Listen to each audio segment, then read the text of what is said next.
cool tractor. Wait, what the heck is that? Hold on, kids, we gotta turn this rig around.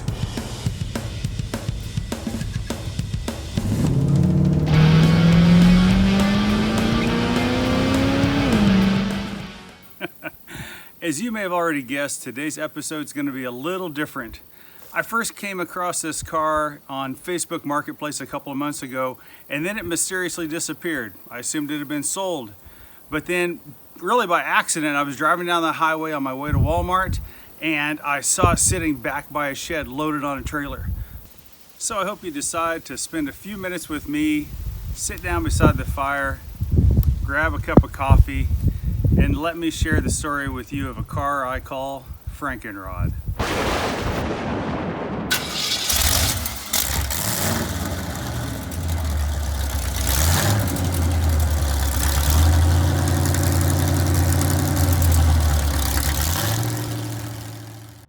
Well, we're going to talk a little bit today about this interesting farm find. And Colt, if you could tell us a little bit about it, what's the history on this? Is it a tractor or a car or what is it? It's a rat rod find everything put together. Got a 350 Chevy motor in it.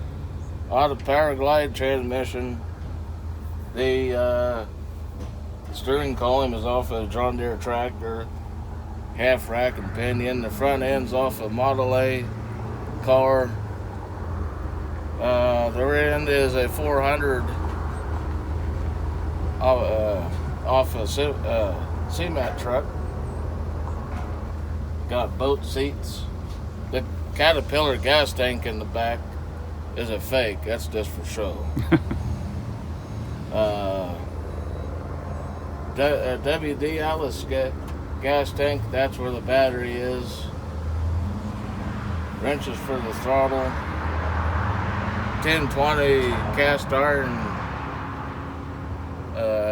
radiator shell. Basically, the rat rod just put pieces together. So now you're getting an idea of why I wanted to call this car Frankenrod. I imagine the story looked a lot like this.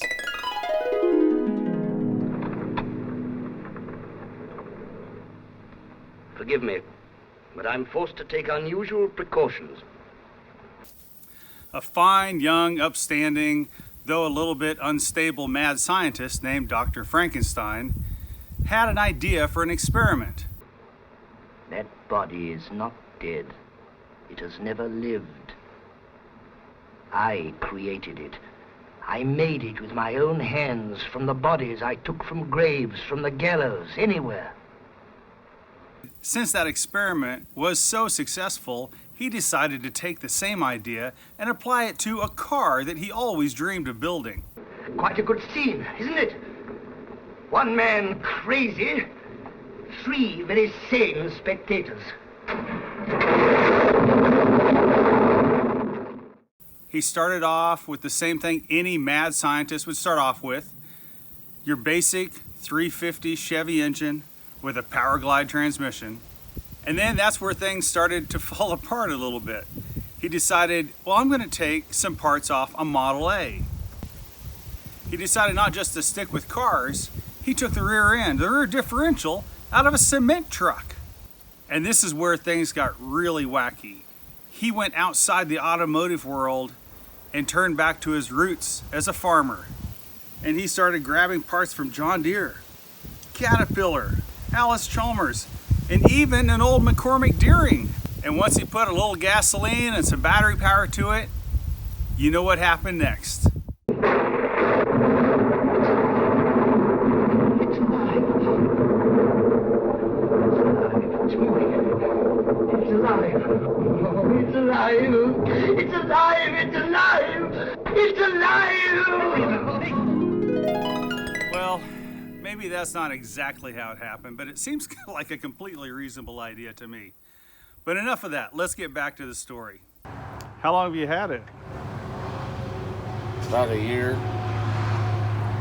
Is that something you found locally, or where'd you pick it up? I found this on Facebook, Genoa City, Wisconsin. And he brought it out to me. It was okay for a while, but it's a handful. I took it on the highway. Yeah, it looks like the front tires might not do too well at 80 miles an hour. No.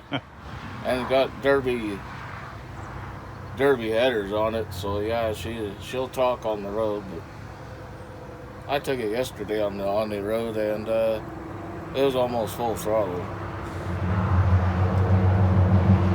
It'll shake you out of the seat. Yeah, I'm sure. So is that the 350 engine? You know much about it? No, I don't. Just typical normal Chevrolet 350 engine. Pretty common engine. Yeah. Well, it probably doesn't take too much power to move this thing down the road.